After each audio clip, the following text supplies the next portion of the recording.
of questions, of course, for Martin this morning about energy bills. But first question I'm going to put to you, Martin, is about tax cuts, because the front of the Times this morning, and we are reporting that the Prime Minister is going to, on Friday, announce a cut in stamp duty. Now, there will be plenty for homes, for properties. For properties. There are other stamp duties. There will be plenty of people right now who are in the middle of buying a property. They might be about to exchange, they might be about to complete, and they might be thinking, well, if I'm going to get a cut in the price I'm going to pay because the stamp duty is going to be cut, I see where you're going. I see where you're delay? If it's announced on Friday, does it come in on Friday? It could, but it doesn't have to. Right. It could be if there were to be a stamp duty and we don't know, so be very careful changing your plans about don't knows, then they could say this is with immediate effect, or they could say this will start on the 1st of April next year. They could start it on the 1st of January. So they have the flexibility to do that.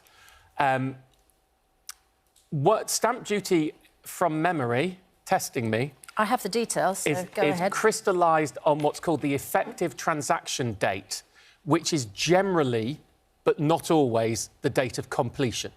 So it's the point at which you complete. So there may be an argument to say if you were due to complete on Thursday, you might want to have a nice warm word with the person that you're buying from and say, any chance we could hold it off until next Monday, just in case, because if you were due to pay stamp duty. That would be... I mean, if your exchange is not part of this. It's the effective transaction date, but there can be earlier than completion if it was a substantial transaction. 90% of it was completed, but it wasn't fully completed. I can imagine lots of people involved in selling might be Speak quite to your solicitor nervous. is the best advice, rather than relying on this. If you're thinking about doing that, talk to your solicitor first to see what the impact would be. But if it does drop on Friday, there's a lot of ifs and buts. Yes. Right, let's get away from ifs and buts and try and get some firm answers. Always best to move away from buts. Right, Samantha says, how does the price cap affect those on Economy 7 tariffs? Very good question. Just to put a bit more detail on this, she says she fixed about 3 months ago to take away the uncertainty of new rises, but the day rate is almost 50 pence per kilowatt. OK, so it's a fixed Economy 7 tariff. That really, we've got two levels of complication to that. If you are on a fixed rate and it is above the price guarantee, then your unit rates will be reduced by 4 pence per kilowatt hour of gas and 17 pence per kilowatt hour of electricity. So if you're above the price cap rate until you hit the price cap rate. Because Economy 7 is a time of use tariff, which means you have different rates at different times of the day, what I have been told is they will use an average reduction on the two rates to reduce the two rates that gives you the same average. It will be up to the energy firm itself to apply exactly how that works, but you should get that same reduction on a fix, but it will be averaged across the two rates, and it's open to interpretation exactly how they do that. Gerard on Twitter wants to know, will our bills drop with a drop in gas prices? I've seen a lot of this on social media. People keep sending me a graph and say, look, gas prices are going down. Yes, but they're still... The first thing to understand, the gas price that counts is the year-ahead wholesale rates. The day ahead is irrelevant. It's the year-ahead wholesale rates because the regulator wants firms to buy a year ahead so we have energy security in the UK. And it's pushed for that. That's one of the reasons prices are high, for that energy security issue. They have dropped, but they're still incredibly high. And what it would have affected is the October price cap that was due to come in going up 80%, that was locked in. The January price cap was still being assessed. So had we still been on that January price cap, it probably now would have not risen as much as we expected due to this slight lowering in gas prices. But that's all gone. We're on a price guarantee rate, which locks in prices for 2 years from the 1st of October. That is cheaper than the old price cap would have been anyway. Looking at the wholesale gas rates isn't going to give you anything now. The rate we have is locked in pretty much for the next 2 years. Patricia emailed in to say that she has an interest-only mortgage. Yep. In the past few months, her mortgage has increased by £200 a month. Do you think the interest rates will rise again? Is there any hope for Patricia and others that they will drop? I think there's very, very little hope they will drop. We are expecting an interest rate rise tomorrow. She's clearly on a variable rate mortgage if her interest is going up.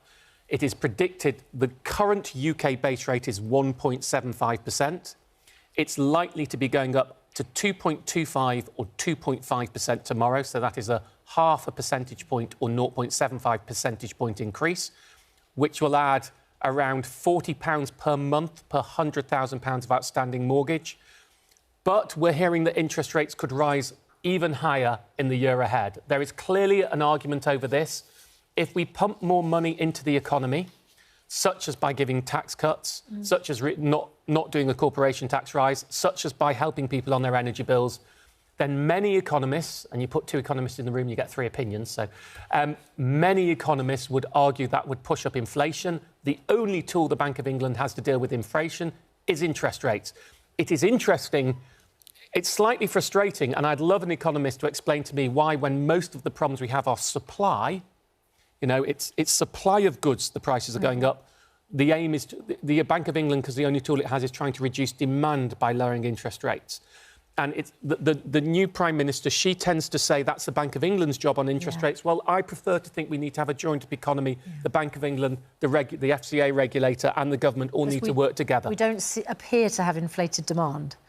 We don't appear to have inflated demand. We appear to have inflated supply. And rising interest rates are about cooling demand. So we have a very complicated and unusual economic situation in this country that needs all of our great institutions of state to work together to deal with it. There is one question. We addressed it an hour ago, but I know that you wanted to address it again because it can have material benefits immediately for people. And it was Helen. Helen, thank you for putting this question on Facebook. If I top up my prepayment key before the 30th of September, allowing room to put £10 on after the 1st of October to make sure I get sent the grant, will putting the £10 on change the whole tariff of what I've already put on the key, or shall I just not bother topping the key right up? So this is very important for anyone who's on a prepayment meter.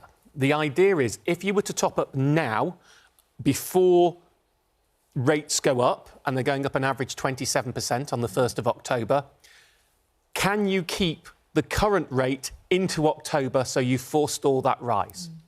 The answer is no on gas meters, no on smart electricity meters, but possibly on key and card prepayment electricity meters, but not with E.ON or Scottish Power, who've told me it won't work. The other firms have said that while they do have a right to back charge you if this happens, they are not intending to do so, but they still reserve the right to do so. So it is likely to work for your British Gas, for Octopus, for OVO, if you have and others, if you have an electricity non-smart prepayment meter. If you were to top it up now, then the rate in September would last into October until you top up again. And that's the point about the £10 top-up. What you want to do, if you've got the cash, is top up as much as you can now, and then you'll probably want to top up again towards the end of October, because as soon as you top up again, that changes the rate that you are then paying. And you will want to top up towards the end of October, because the £400 payment that goes to all homes for those on prepayment meters, non-smart meters, is paid by a voucher when you top up of £66 or £67 a month, so you'll want to get your October voucher. That's my best understanding at the moment, but it has been incredibly difficult to dot every I and cross every T on that particular piece of information. All right, Martin, thank you so much.